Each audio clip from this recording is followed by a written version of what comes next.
अब शूद्र की जो बात होती है, शूद्र वर्ण व्यवस्था में है और इसका दुरुपयोग हुआ है, इसमें कोई दो राय नहीं।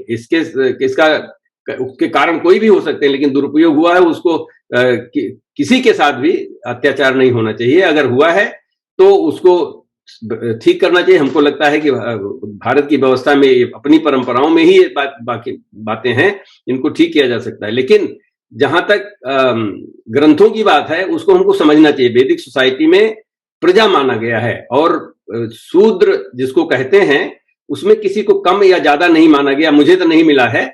और उनमें ही इतने गुण हैं कि वो भगवान हो सकते हैं। प्रजापति जो हैं, ब्रह्मा जिनको कहते हैं, वो प्रजापति, वो प्रजा के सबसे जो हाईएस्ट लेवल हो सकता है। उसी तरह से विश्वकर्मा, वो भी देवता हैं, जिनको ये देवत्व जो अगर किसी को प्राप्त हो सकता है, तो मुझे लगता है कि और किसी भी वर्ण को नहीं बताया गया है, सिर्फ शूद्र वर्ग को ये बताया गया है, उनके अंदर देवत्व प्राप्त कर सकते हैं।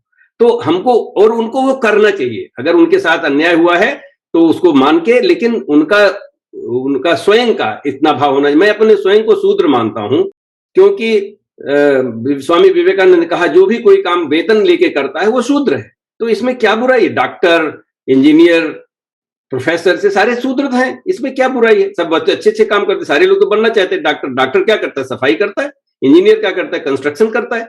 तो उसमें इसको ये मानना कि नहीं शूद्र कम कहीं से नीचे आ गए, ये मुझे नहीं लगता है कि ऐसा होना चाहिए। लेकिन आज की सोसाइटी में ऐसा हुआ है, लोग करते हैं, उसके कारण यहाँ पे जानने की आवश्यकता नहीं है, सिर्फ क्योंकि विषय और है तो उसको। लेकिन मैं सिर्फ ये एक जगह पे करना चाहता हूं कि चातुर्वर्ण्यम मया सृष्टम गुण कर्म विभागसा, ये भगवत गीता में लिखा हुआ है 4थे चैप्टर में।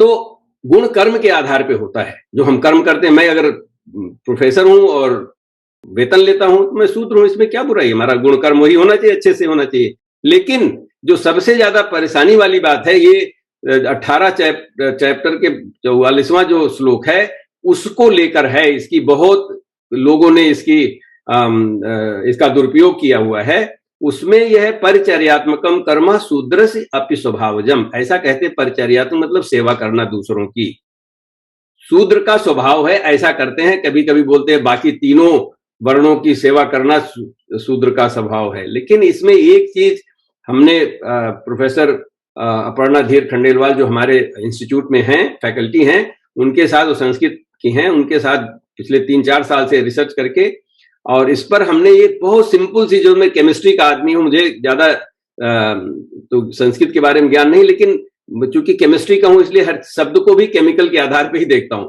इसमें लिखा हुआ शूद्र से अपि, शूद्र का भी स्वभाव है। इसके पहले वैश्य का है, क्षत्रिय का है और ब्राह्मण का है।